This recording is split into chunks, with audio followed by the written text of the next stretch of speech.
खबर सामने आ रही है। केंद्रीय मंत्री गिरिराज सिंह को पाकिस्तान से जान से मारने की धमकी मिली है।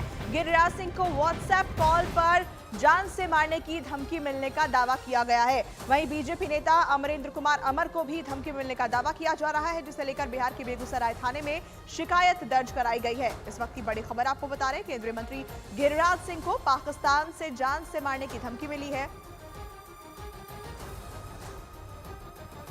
आज 11:28 पर जब मैं कचहरी जाने के लिए तैयार हो रहा था तो हमें एक व्हाट्सएप कॉल आया।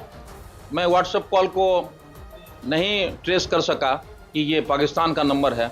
हमने जल्दीबाजी में उसे उठा लिया। उसने उठाते ही किसी की गिरफ्तारी की बात कहने लगा और उसके बाद हमने कहा कि हम कौन हैं सो पता है आपको? तो उन्होंने कहा कि हमें पता है कि तुम कौन है, केंद्रीय मंत्री गिरिराज सिंह, और तुमको दोनों को अंजाम भुगतने के लिए तैयार रहो और तुम दोनों का बुरा हश्र होगा। मैंने व्हाट्सएप कॉल काट दिया और तत्काल उस कॉल की व्हाट्सएप कॉपी हमने पुलिस अधीक्षक बेगूसराय को प्रेषित किया है। हम थाने में अपना आवेदन दिया है कि प्राथमिकी दर्ज कर उस कॉल को ट्रेस किया जाए और इस कॉल के कौन धारक हैं और उनकी क्या मंशा है, इसके पीछे अनुसंधान किया जाए। इसी खबर पर ज्यादा जानकारी के साथ हमारे सहयोगी चंद्रमोहन जुड़ गए हैं। हम सीधे उनका रुख करेंगे। चंद्रमोहन, क्या अपडेट है फिलहाल इस पूरे मामले को लेकर?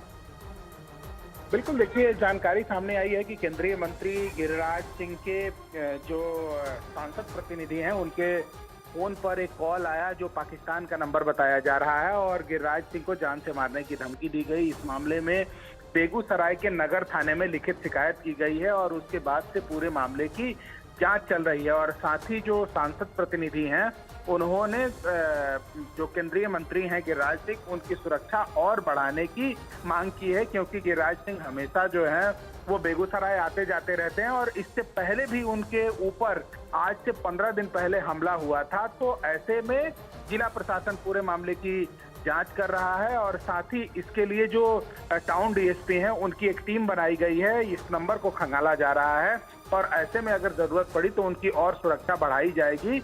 लेकिन ये फोन कहां से आया था इसकी अभी जांच की जा रही है। लेकिन जो आरोप लगाए गए हैं और जो लिखित तहरीर दी गई है नगर थाने में, उसमें साफ तौर पर यह कहा गया है कि 92 नंबर से शुरू होता है जो पाकिस्तान का नंबर है। तो ऐसे में पूरे डिटेल्स को भी खंगाला जा रहा है और मामले की जांच चल रही है। चंद्रमोहन, यानी ये जो कॉल आई थी, ये धमकी भरा कॉल जो मिला, वो कॉल गिरिराज सिंह को डायरेक्ट ना आकर अमरेंद्र कुमार अमर को आया था, जिसमें उनका भी नाम लिया गया। बिल्कुल, देखिए, अमरेंद्र कुमार अमर जो हैं उनके सांसद प्रतिनिधि हैं और अमूमन उनके पास इलाके में फोन आते रहता है। तो ऐसे में गिरिराज सिंह का नाम लेकर उनके नंबर पर फोन किया गया था और साफ तौर पर यह कहा गया कि गिरिराज सिंह को जान से मारने की धमकी दी गई और साथ ही अमरेंद्र को भी जान से मारने की धमकी दी गई। अमूमन जो इलाके के कोई भी काम होता है तो सांसद प्रतिनिधि के पास फोन आता है और ऐसे में उनके पास ये फोन आया है, नगर थाने में मामला दर्ज कराया गया है। ठीक है चंद्रमोहन, तो दर्शकों को ये बड़ी जानकारी हम दे दें कि सांसद प्रतिनिधि हैं अमरेंद्र कुमार अमर और उन्हें ये फोन कॉल आई थी और जल्दबाजी में, जैसा कि उन्होंने खुद कहा कि उन्होंने देखा नहीं कि ये नंबर पाकिस्तान का है, उन्होंने ये कॉल रिसीव की, जिसके बाद उन्हें और गिरिराज सिंह दोनों को जान से मारने की धमकी दी गई। हालांकि अब पूरे मामले को लेकर एफआईआर दर्ज कराई गई है, बेगूसराय थाने में शिकायत इसे लेकर दर्ज कराई गई है। इसके अलावा गिरिराज सिंह की सुरक्षा को और पुख्ता और मजबूत करने की अपील भी की गई है।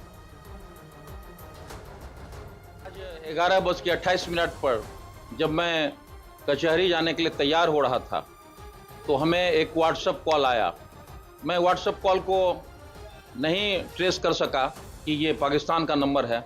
हमने जल्दीबाजी में उसे उठा लिया। उसने उठाते ही किसी की गिरफ्तारी की बात कहने लगा और उसके बाद हमने कहा कि हम कौन हैं सो पता है आपको? तो उन्होंने कहा कि हमें पता है कि तुम कौन है, केंद्रीय मंत्री गिरिराज सिंह, और तुमको दोनों को अंजाम भुगतने के लिए तैयार रहो और तुम दोनों का बुरा हश्र होगा। मैंने व्हाट्सएप कॉल काट दिया और तत्काल उस कॉल की व्हाट्सएप कॉपी हमने पुलिस अधीक्षक बेगूसराय को प्रेषित किया है। हम थाने में अपना आवेदन दिया है कि प्राथमिकी दर्ज कर उस कॉल को ट्रेस किया जाए और इस कॉल के कौन धारक हैं और उनकी क्या मंशा है, इसके पीछे अनुसंधान किया जाए।